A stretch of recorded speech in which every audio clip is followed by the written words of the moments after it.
Bien, je vous remercie, donc bonsoir ou rebonsoir, plutôt à tous. Je vous remercie de votre présence ce soir. Comme habituellement, nous avons invité ce soir tous les présidents des associations locales qui, avec l'aide des bénévoles, font vivre le village tout au long de l'année au travers d'animations diverses et variées. Nous avons également invité les bénévoles de la bibliothèque, les enseignantes, le personnel communal, les nouveaux arrivants, les mamans de l'année, 12 au total, et tous les anciens conseillers et conseillères municipaux et anciens collègues qui ont travaillé ou avec qui a travaillé Janine. J'y reviendrai tout à l'heure. Janine, c'était notre secrétaire général, rédacteur en chef. De vérité. Alors, je connais sa modestie légendaire. Va souffrir un peu ce soir. Avant cela, petit retour sur 2023 où nous avons travaillé sur la sobriété énergétique de la deuxième partie de notre groupe scolaire, puisque, au travers d'une étude financée par Max, il s'avère que 52% de notre facture énergétique provient de l'école. Nous sommes en train de monter des dossiers de marché public et de subventions pour des travaux peut-être cet été. Nous avons également refait le toit du porche du cimetière, enfoui le réseau pluvial vers Guillemine et à la sortie du parking de l'entrée du lotissement. Réaliser le changement des menuiseries de cette salle, vous pouvez le remarquer, vous ne l'avez peut-être pas remarqué, et la porte aussi, et puis en haut, au-dessus, et de la salle des mariages au-dessus. Programmer également la réhabilitation de la bibliothèque extérieure et dans un second temps à l'intérieur. Nous avons également aménagé les abords et accès du pub track et l'enceinte de l'école avec des tables, des bancs, planter des arbres. Je remercie les enseignantes et les agents de l'école qui ont été sollicités par le groupe de travail sur ce projet pour étudier les aménagements techniques en fonction de leur usage au quotidien. Nous avons continué à travailler la mise en ordre du cimetière, réhabiliter un appartement du presbytère qui s'est libéré, etc. J'ai mis trois petits points. Avec mon adjointe et à son initiative, nous avons sollicité un jardiniste. Alors, c'est un métier que je ne connaissais pas, vous connaissez un jardinier, mais un jardiniste, ça existe. Qui nous a conseillé pour revoir le fleurissement du bourg aux abords de l'église. Avec les agents municipaux, nous avons donc planté de nouvelles essences afin d'améliorer l'entretien et l'environnement de l'église. Je tiens à féliciter les agents municipaux pour leur réactivité et leur implication dans ces aménagements, certains venant pallier l'absence des titulaires depuis quelque temps déjà. Parallèlement, nous avons lancé plusieurs études. Sur les conseils de l'architecte Claire Desqueyrou, spécialiste des monuments historiques, puisque notre église est inscrite à l'inventaire supplémentaire des monuments historiques, nous avons lancé l'étude pour la restauration des façades de l'église. Ce projet peut être bien subventionné, notamment par la DRAC, qui est la Direction régionale des affaires culturelles, mais les dossiers sont très longs à monter, c'est pourquoi nous nous y consacrerons en 2024, à monter le dossier. Bon, ça en a besoin. Hein. Nous allons continuer à travailler sur le Buga. C'est le bâtiment qu'on a acheté, qui est juste après, juste après ces bâtiments-ci, le presbytère, et l'autre après, il y a une bâche dessus, vous ne pouvez pas le reconnaître, vous ne pouvez pas le manquer. XL Habitat est en charge du projet, et l'architecte qui s'en occupe est Mario, travaille au monde de marchand, et c'est Luca, certains connaissent. Il va donc nous présenter rapidement ce projet constitué de 8 appartements destinés en priorité aux seniors autonomes. Nous avons lancé l'étude pour le réaménagement du patio, qui est derrière moi, voilà, afin de permettre une meilleure perméabilité du sol, tout en gardant une accessibilité au mur à gauche et à la salle des mariages au-dessus, que nous allons aussi relooker. Vous voyez la date de 80. Le tac numéro gauche, 88. Donc,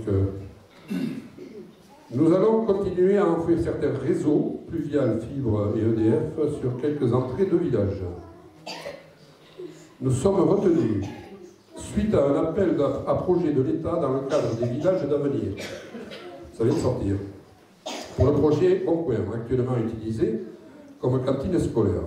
Il s'agit d'une aide pour l'ingénierie du projet, grâce à l'embauche par l'État d'une personne afin d'aider les communes à travailler et à faire aboutir des projets. Alors 33 communes ont été retenues dans ce cadre-là dans les Landes, c'est national, hein, dans tous les départements, donc c'est une année. Nous avons lancé également l'agrandissement du lotissement Pasquale sur les 3 hectares dont nous sommes propriétaires et un peu plus sur un privé. Nous n'allons pas tout réaliser en même temps, nous allons partager la réalisation en 2 tranches, avec également des logements sociaux pour répondre aux demandes locales.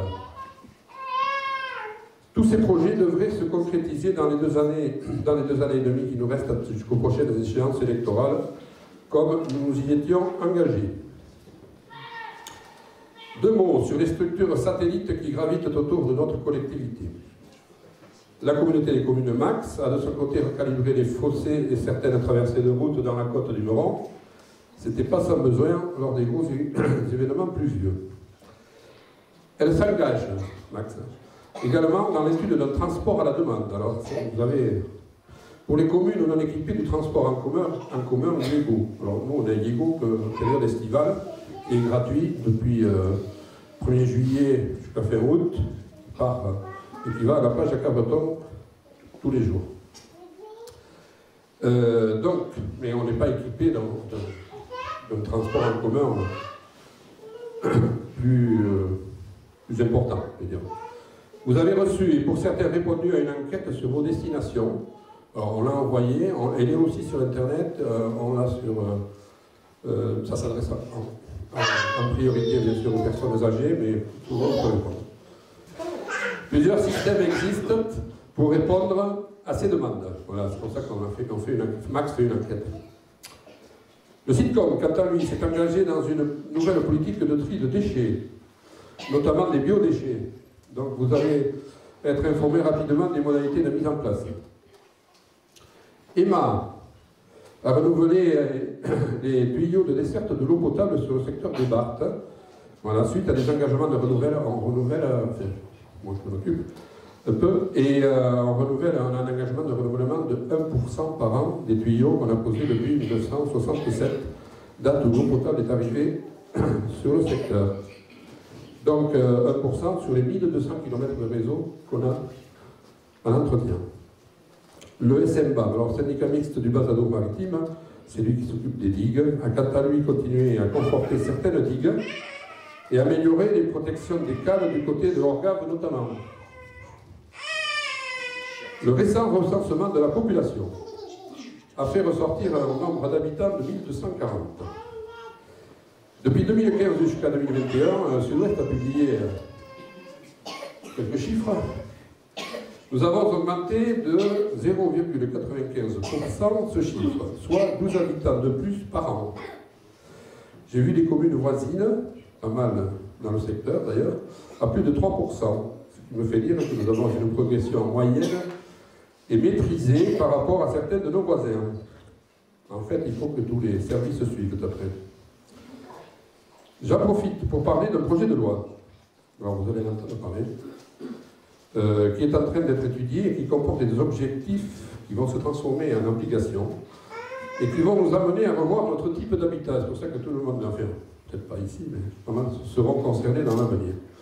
Cet objectif, qui a déjà démarré, va nous obliger à diminuer d'abord de 50% d'ici 2031 et à 0% en 2050 l'utilisation du foncier agricole ou sylvicole à des fins de construction.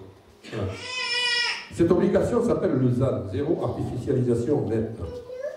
Si on peut être d'accord avec les objectifs, la manière d'y arriver fait beaucoup de débats.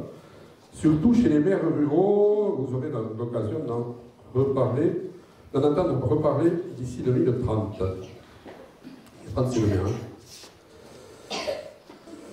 Bien, je termine en vous souhaitant, au nom du conseil municipal et de moi-même, une bonne et heureuse année 2024, une bonne santé, et une forme, comme une équipe de rugby de Biarritz, il y a des supporters aussi bien haut, une forme olympique. Car attention, il y a 366 jours à vivre cette année, Et est prévu aussi le journée olympique à Sainte-Marie. Donc il y aura lieu le 8 juillet avec la participation des associations sportives, de Max et du comité départemental olympique et sportif. Voilà, donc pour l'information. Voilà, merci de m'avoir écouté.